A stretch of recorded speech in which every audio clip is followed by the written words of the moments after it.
ገና ይሞታል። እኔ ነኝ ያሰራሁት፣ እኔ ነኝ ያስደገምኩት። ይሞታል ገና 2 ወር ውስጥ ይሞታል። ሬሳውን ወደ ኢትዮጵያ። እሺ፣ እናመሰግናለን። አሪፍ ትንተና ነው። ገና ይሞታል እኔ ነኝ ያስደገምኩበት፣ ወደ ኢትዮጵያ ሬሳው ይላካል የመሳሰሉት ነገሮች ላይቭ ገብቶ አንዱ ነው የተናገረው። ይህ ደግሞ ለታዋቂው ኮሜዲ እንዲሁም በፊት ፖለቲካ የሚናገረው ጃፋር ለሱ ነው። በጣም ያሳዝናል። የሰው ልጅ እዚህ ደርሷል። እንግዲህ እርስ በርስ የተመቀኘ ደህና የነበረውን ልጅ አሁን ምን እንደሆነ አይታወቅም። ያመኛል ሆዴን ልቤን እያለ ይገኛል። ጃፋርን ካላወቃችሁት እንደው ለሁሉም ብሔር ዘረኝነት የሌለበት ተጫዋች የኦሮሞ ልጅ ነው እና እንደውም አንድ ቪዲዮ ላሳያችሁ። ፋሲል ደሞዝን አግኝቶት እንዴት እንዳወራው እስቲ እንመልከት። ፋሲል ደሞዝን በጣም የምወደው የማከብረው ወንድሜ ዛሬ አግኝቻለሁ።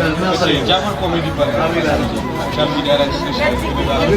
እንኳን በሰላም ጀመረ። በጣም እናመሰግናለን። በጣም እንወዳለን። ጠንካሮች ክበርልን። ፈጣሪ ውለታን ይክፈልልን ይወጣልን። በቃ ይሄንን ነው ብራዘር ሲስተር ኢትዮጵያኖች። ፋሲል ማይ ብራንድ ታንክ ዩ ቻው። እንደምታዩት በጣም ተጫዋች ሰው አክባሪ ነው። ፋሲልን አግኝቶት እንደዚህ ሲያናገረው ሲያከብረው ብዙ ጊዜ ውጪ ላይ ይታያል። ምንም አይነት የዘረኝነት የሃይማኖት ችግር የለበትም። በሰላም በፍቅር ከሁሉም ጋር ተግባብቶ ኮሜዲ ስራ የሚሰራ ልጅ ነበር። ድንገት ሳይታሰብ ጠፋ የሆነ ጊዜ። ከዛ አሁን ብቅ ብሎ እዛ በምግብ መርዘውኛል ጓደኞቼ፣ ትክክል አይደለም፣ ወደ እናቴ ቤት መመለስ ፈልጋለሁ የሚል ቪዲዮ ከሰራ በኋላ ብዙዎች ስሜታቸው ነው የተነካው። እንደውም የሆነ የለቀቀው ቪዲዮ አለ። እስቲ እሱም ባጭሩ እና ምን ተባለ ምን ሳሉ የሚሉት እንመለከታለን። ቪዲዮ ለሁሉም ተደራሽነት እንዲኖረው ላይክ በማድረግ ጀምሩ። አብራችሁን ቆዩ። እና ሆዴ ውስጥ ያመኛል፣ ልቤን ይነክሰኛል እና አሁን የሚያስፈልገኝ ምንድነው? የእናንተን እርዳታ ነው የምፈልገው። እንደምታዩት ነው ሰውነቴም እያለቀ እየሄደ ነው። በጣም ያሳዝናል። እንግዲህ እንደምታዩት ሰውነቱም እያለቀ ነው እያለ እየተናገረ ይገኛል። ምን እንደሆነ አይታወቅም። ሐኪም ቤት ሄዶ ምንም የለብም ነው የተባለው። ነገር ግን እንቅልፍ አጥቷል፣ ያመዋል፣ ይቆርጠዋል። ልቡ ጋር ሆዱ ጋር ስሜት አለው። ሕክምና ጋር ሲሄድ ግን ምንም አይገናኝበትም። እሱ እንደሚለው ተሰብስበን እየበላን በመርዝ መርዘውኝ ነው ብሎ የተናገረ ነው። ኢትዮጵያኖች ውጭ ሀገር አውሮፓ ሄደው እርስ በርስ መደጋገፍ ሲገባ አንድ መሆን ሲገባል እንደዚህ አይነት ተንኮል በጣም ከባድ ነው። ሁላችንም አጠገባችን ያለውን ሰው መፈተሽ አለብን። ለምንበላው ለምንጠጣው ነገር ጥንቃቄ ማድረግ አስፈላጊ ነው ብዬ አስባለሁ እና ያሳዝናል። ከየአቅጣጫው ብዙ ሰው ሀሳብ እየሰጠ ይገኛል። እስቲ አንዳንድ ሀሳቦችን እንመልከት። ጃፋር በግል ህይወቱ በጣም ጠንካራ ሰራተኛና ለሌላ የሚተርፍ ልጅ ጀግናም ስፖርተኛም ነበረ። እንደሌላ ሱሰኛም አልነበረም። በዚህ መልኩ ጃፋርን አያለው ብዬ ጠብቄም አስቤም አላቅም ነበር። እውነት ከተናገረ በኋላ አንጀቴ ነው የተላወሰው። ይህን ያህል ክፉ ሆነናል እንዴ? ይሄ ልጅ ችግርን ለማሸነፍ አገር አቋርጦ መጥቶ ከስንት ጊዜ በኋላ እናትና አባቱ በሚረዳበት ሰዓት መርዝ አብለታችሁ በሽታው እንዳይታወቅ አድርጋችሁ ከሰውነት ውጭ አድርጋችሁ ወጣትነቱን የበላችሁ ሰዎች በጣም ነው የምታሳዝኑትም። እድሜያችሁም ይጠር። እውነት ነው። በጣም ያሳዝናል። እስከ መቼ እንደዚህ እርስ በርስ መሆን በጣም ከባድ ነገር ነው። በራሳችሁ ላይ ድረስ ማለት ነው። እውነት አያስደፍርም። ምክንያቱም ይህ ወጣት ምንም ነገር ላይ የለበትም። ዘና ፈታ እያደረገ ሰውን እያዝናና ሶሻል ሚዲያ በሰላም የሚኖር ልጅ አጠገቡ ላይ እንደዚህ አድርጎ ማድረጉ አስፈላጊ ነው ብዬ አላስብም። እናንተስ ምን ሀሳብ አላችሁ? እስቲ ኮመንት አስቀምጡልን። ከዚህ በኋላ ይህ ዜና ከተሰማ በኋላ እውነት ብዙ ኢትዮጵያኖች ደጋግ ተባብረው ለምን ላይቭ ፕሮግራም አናዘጋጅለትም ብለዋል። አንደኛዋ ሀሳብ ያመጣችው መማር ናት። መማርን ታውቃታላችሁ። እንግዲህ የሆነ ሀሳብ አመጣችና ገንዘብ እንዲሰበሰብለት ጥሪ ያቀረበች። እስቲ የሷን ቪዲዮ ደግሞ እንመልከት።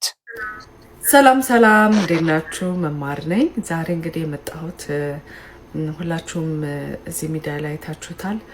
ጃፋር ኮሜዲን እንግዲህ ሁላችሁም ታውቁታላችሁ። እናም የደረሰበትን ነገር ሁሉ ሰው እንግዲህ አይተዋል። ኢትዮጵያ ሄዶ እናቱ ጋር ሆኖ እንግዲህ ትንሽ እንዲረጋጋ እንዲታከም ትንሽ እንድናግዘው የላይ ፕሮግራም ይዘናል። እንግዲህ እንደምናየው ላይቭ ፕሮግራም አዘጋጅታ ነበር በትላንትናው ምሽት። እሱም ተገኝቶ ገንዘብ ተሰብስቦለታል። በጣም ደስ ይላል። እነ ቤታዮ ነበሩ፣ ሌሎችም ታዋቂ ሶሻል ሚዲያ ተጠቃሚዎች ድጋፍ አድርገውለታል። ኢትዮጵያዊነት ደስ የሚለው ይሄ ነው። ሰው ሲቸገር፣ ሰው የሆነ ነገር ሲሆን ደግሞ በዚህ በኩል የሚደርሱም እንዳሉ፣ በዛ በኩል ደግሞ የሚያጠቁም አሉ።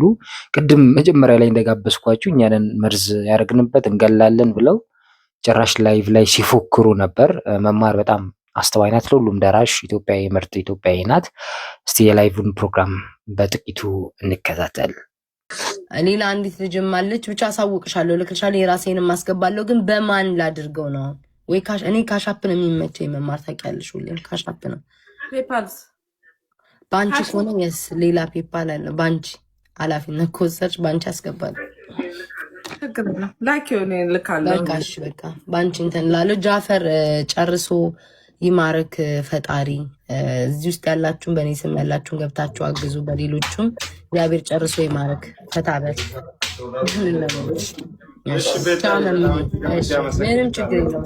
ደስ ይላል አይደል? እንደዚህ ስንተባበር ለተቸገረ ብዙ አደጋ ለደረሰበት ፈጥኖ መድረስ ነው። ቤታዩ ደግሞ በጣም ደስ የምትላት ቁም ነገር የላትም የሚባልም ቀውስ ናት ብለው ቢያሟትም የምትሰራው ስራዎች በጣም ደስ ይላል። በየአቅጣጫው ሰው ትረዳለች፣ ፈጥኖ ትደርሳለች። እንደምታዩት ላይቭ ላይ ገብታ የራሷን የገንዘብ ድጋፍ አድርጋለች። ለሌሎችም በእኔ ስም አሰባስቤ ድጋፍ አደርጋለሁ ብላ አለንል አይዞ ሄደ ቤተሰብ ጋር ታርፋለ ብለዋለች። በጣም ደስ የሚለው በመጨረሻም ይሄን አይቶ ዮኒ ማኛ አንድ ሀሳብ ሰጥቷል። እሱን ተመልክተን ቪዲዮ እናበቃለን። ላይክ ኮመንት አስቀምጡልን።